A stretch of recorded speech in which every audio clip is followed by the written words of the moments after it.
guys, it's Friday, which means there's another code snippet. Have you ever wondered how you can pull data from online into your program? Well, today I'm going to show you how to use a library called Request to do just that. So what I have open up on my screen right now is the official Joke API. An API is basically an interface that allows your script or code to talk to a server online and either post or pull data from. In this example, we'll be getting data from the server. If you look towards the top, we have a list of endpoints. The endpoints are basically where we're going to point our request library to get the data from. If we click on it, we can see the formatting of this endpoint. It's not very visually appealing, but then again, it's not meant for the normal user to see. This basically exists just to interface with your program, so we just get this raw string. This raw string is a format called JSON. So looking at the string, the data structure might not be apparent at first, but let's go ahead and run a plugin that'll go ahead and parse this JSON data for us and format it properly. So now you can see it becomes much more apparent how the data structure works for a JSON file. So on the left here we have what are called our keys, and on the right we have our values. So you can see we have keys ID, type, setup, and punchline, and then we have the values of those keys. So ID, 268, type of joke, it's a general, setup, what kind of magic do cows believe in, and the punchline, Moodoo. So first things first, we're going to go ahead and install our request library. To do that, I'm just going to put my terminal. I'm going to do pip install request. Make sure it's request with an S for for plural. Alright, so I already have it installed. It should install for you guys fairly quick. It's not a large library. So once that's done, let's go ahead and move on to our code. Alright, so I've gone ahead and opened up my favorite IDE here, and I'm going to start off by importing our request library that we just downloaded. So I'm going to go ahead and do import requests. Request, there we go.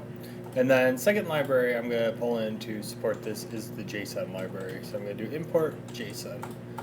Alright, first things first, I want to create a variable that's going to house the page that we want to get our data from. Alright, so I'm going to go ahead and name my, my variable just page. I'm going to set it equal to a string, and that string is going to be the URL where we're going to grab our data from. So I went ahead and create a tiny URL to hopefully save you guys some time. You can go ahead and pause the video and copy this into your IDE. So once we have that set up, we now want to run the request library on it. So what I'm going to do is I'm going to create a variable called page data, and this is going to hold all the data that we get from the page when we do our request.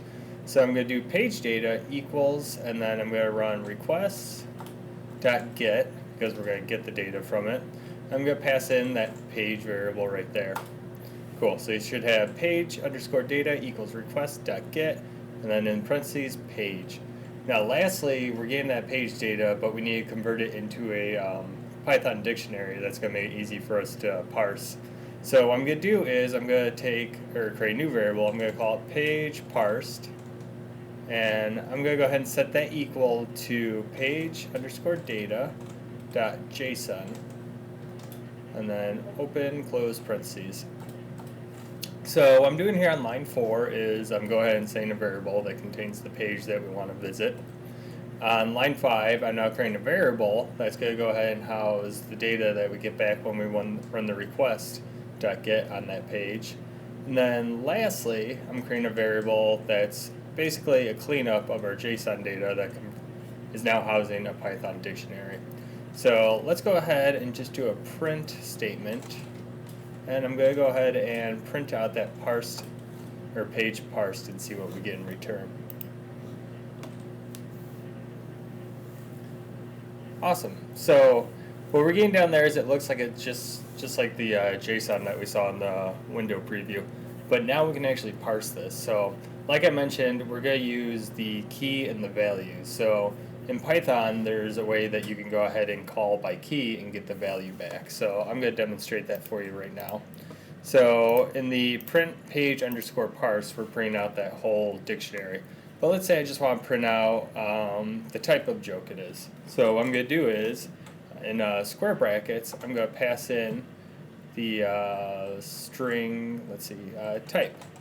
So you can see down in our preview bar printout here, we have a key named type. So what I did was I'm calling on that key right here in this print statement, and we should get the value for that key back when I run it.